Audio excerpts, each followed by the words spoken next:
Welcome back. I want to quickly talk about an old-fashioned finance term called KPI, Key Performance Indicator. Now, why is that old-fashioned, you're wondering? Because there's a new term out that most people are using called OKR, Objectives and Key Results.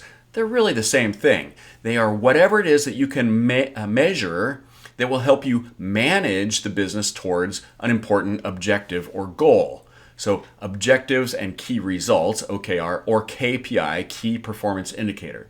The other trick is that when you can, KPIs and OKRs should be forward-looking. You're trying to project and predict the future by saying, what am I doing today that's going to cause a good result tomorrow? If you're measuring profits from last month, that's a backwards-looking indicator.